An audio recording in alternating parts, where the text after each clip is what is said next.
नमस्कार सगळ्यांना. गणेश चतुर्थी अवघ्या काही तासांवर आली.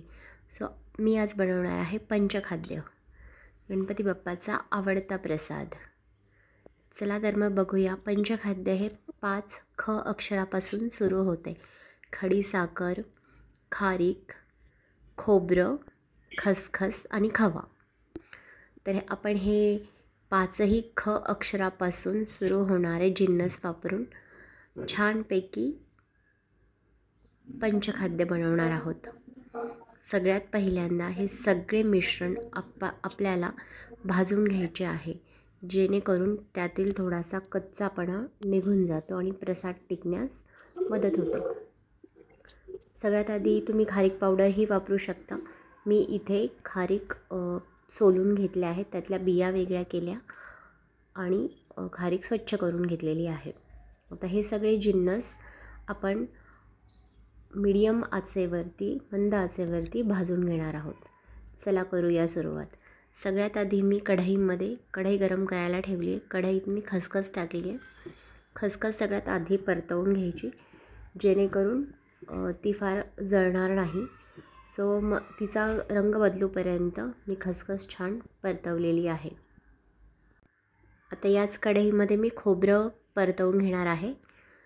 तुम्ही इथे सुकं खोबरं किसूनही वापरू शकता. माझ्याकडे सुक्या खोबऱ्याचा किस होता, मी किस वापरला आहे. खोबरंही आपल्याला ब्राऊन कलर येऊपर्यंत किंवा त्यातून खमंग किंवा सुंदर सुगंध येऊपर्यंत त्याला परतवून घ्यायचं आहे. इथे खोबरंही परतलं आहे. तुम्ही हे खोबरं एका प्लेटमध्ये.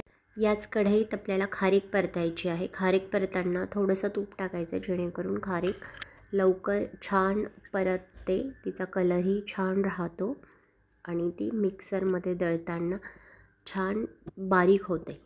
मी मंद आचेवरती 2 ते 3 मिनटामध्ये खारीक परतवली आहे. बघू शकता आपण की खारकेचा कलर थोडा चेंज होतो आहे.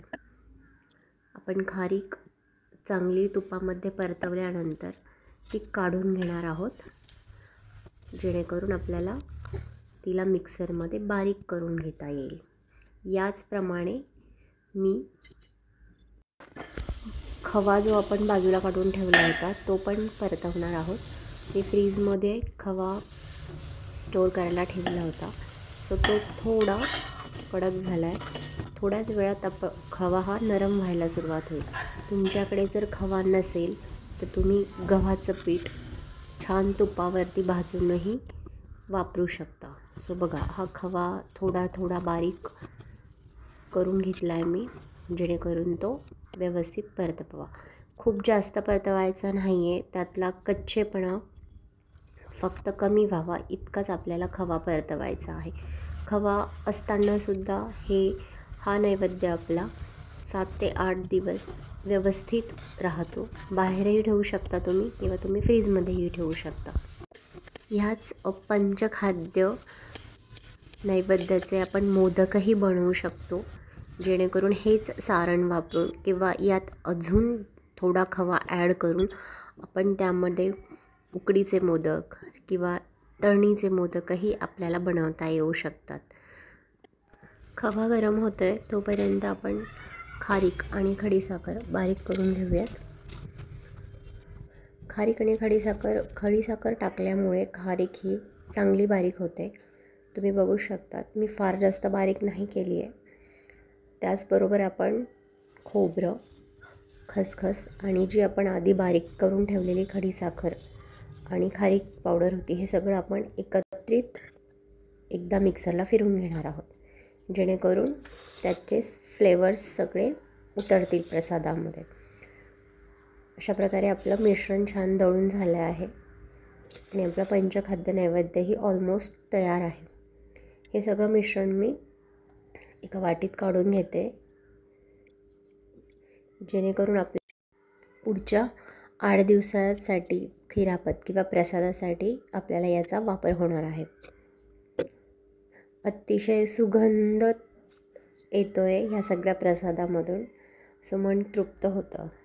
आता ह्याच प्रसादात आपल्याला शेवटचा जिन्नस घालायचा आहे, जो खवा, जो आपण मेल्ट करून घेतला होता, गरम करून घेतला होता.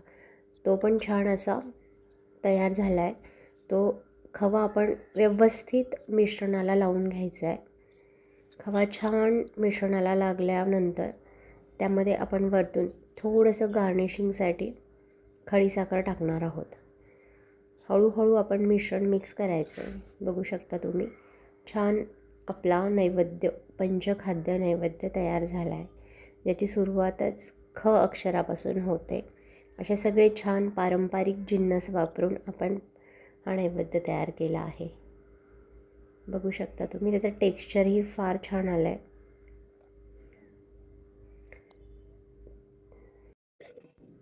या नैवेद्यावरती मी छान खडीसाखर टाकून घेतली आहे. दिसायलाही छान दिसतं. धन्यवाद.